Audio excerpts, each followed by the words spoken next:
En raison de leur prestige, la nation en a fait des pièces de musée exposées à la direction des archives et du patrimoine des armées, loin des escortes et d'autres arsenals officiels d'un temps.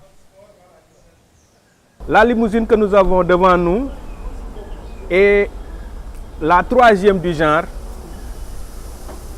Il y en a eu deux qui ont après été échangés en 1981 avec Mercedes pour procurer ce véhicule au président Senghor. Celui-là, la caractéristique, c'est que c'est un véhicule blindé. Les vitres, tout est blindé.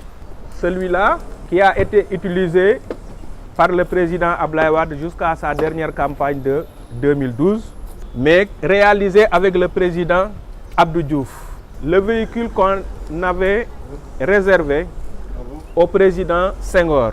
Quand il a quitté le pouvoir, on avait réalisé ce véhicule pour qu'à chaque fois qu'il revenait au Sénégal, qu'il puisse s'en servir comme véhicule privé. Falilou Diop, chauffeur du président Abdou Diouf de 1981 à 1996, il maîtrise ses véhicules, en particulier la limousine au rideau rouge, comme il maîtrise les perles de son chapelet. J'ai vu le véhicule que j'ai depuis qu'il était tout neuf et je l'ai vu maintenant un peu vieil, quoi. Bon, moi aussi, depuis j'ai 75 ans maintenant. Entre Falilou et ses voitures présidentielles, c'est une histoire de 15 ans de conduite riche en anecdotes. Une fois, je l'ai conduit à 230 à l'heure pour aller à Saint-Louis. C'était parce que le président Eyadema était là en visite officielle. On a fait la visite officielle jusqu'à 14h35. On m'a dit que je devais partir à Saint-Louis parce qu'il y a le président Eyadema qui va à Saint-Louis et l'avion sera à Saint-Louis à 16h. Bon, moi, j'ai pris la route pour aller. On avait formé deux cortèges. On avait dit à Djilimbay d'aller à l'aéroport à Saint-Louis avec ses voitures parce qu'on ne croit pas que je serai là-bas. Mais moi, je suis arrivé à 15h45 à Saint-Louis.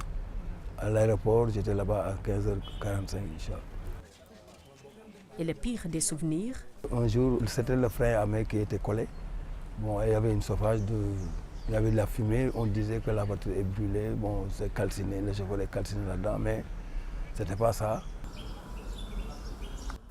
Les années passent, le confort, les commodités et même le luxe de ces véhicules des anciens présidents de la République demeurent.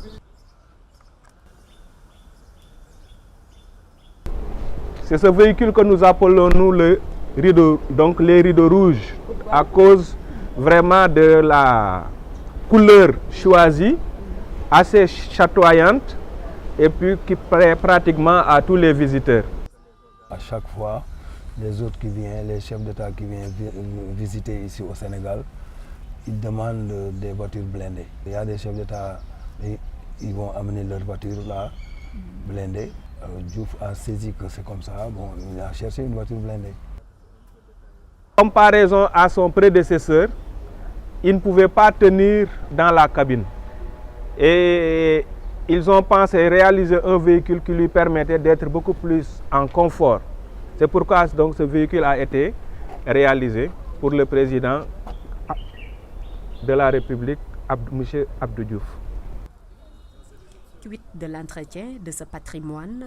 De façon périodique, nous mettons les moteurs en marche, nous nous occupons de l'entretien et je pense que c'est ça qui est un peu extraordinaire dans la gestion de ces véhicules au niveau du musée des armées.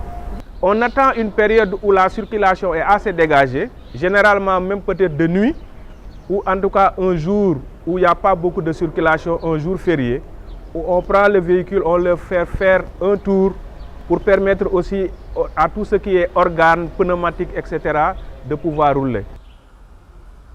Ces voitures mythiques que peu de gens avaient la possibilité d'approcher sont désormais à la portée de tout le monde. Maintenues dans de meilleures conditions de conservation, elles pourraient pendant longtemps marquer les esprits.